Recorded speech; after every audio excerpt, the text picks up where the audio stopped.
Hello, everyone, and welcome back to our podcast. I'm Emily, and today we are going to talk about a very important topic for every English learner: motivation. How can you stay motivated when learning a new language?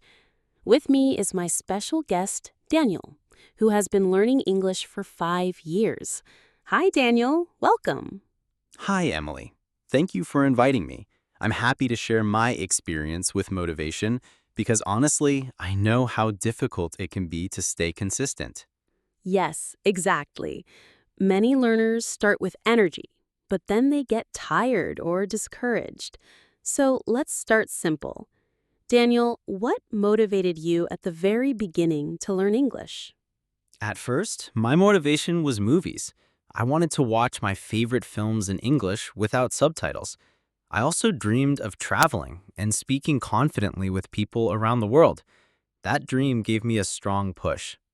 That's a great start. But I imagine your motivation changed over time? Yes, definitely. In the beginning, motivation is easy because everything feels new. But after a few months, it gets harder. That's when I learned that motivation is not just about feeling inspired, it's also about building habits.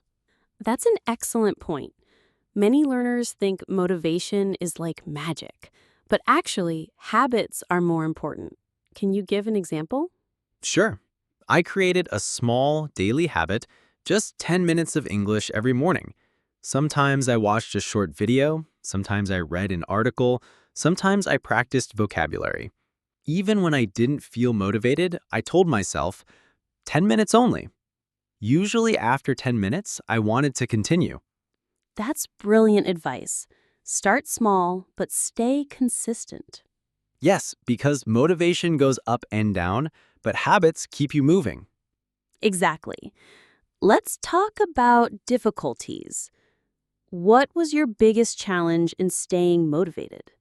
Honestly, comparing myself to others. I would see people speaking English fluently, and I thought, I'll never reach that level. That discouraged me. I think a lot of our listeners feel the same way. So, how did you overcome that problem? I stopped comparing myself to others and started comparing myself to myself. I looked back and asked, can I do something today that I couldn't do last year? For example, last year I couldn't understand a podcast like this, but now I can.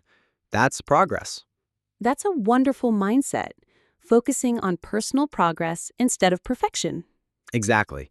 And celebrating small victories is very important.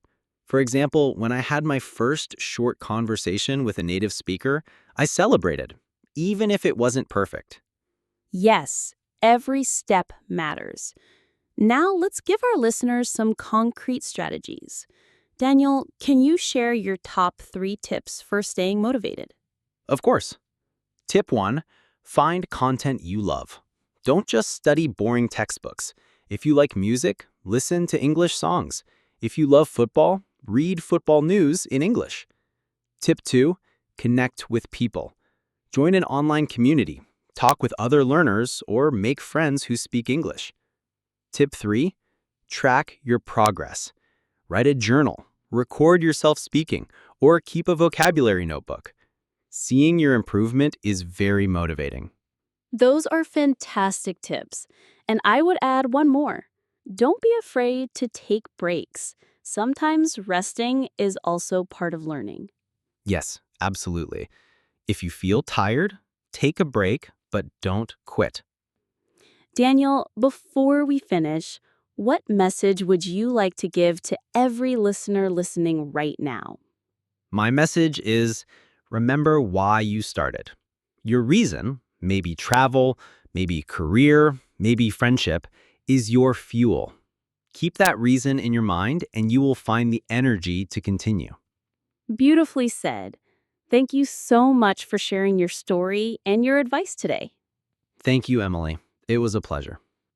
And thank you to everyone listening. Don't forget to follow, share, and comment.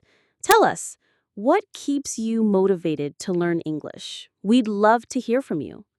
Until next time, keep practicing, keep learning, and stay motivated. Goodbye.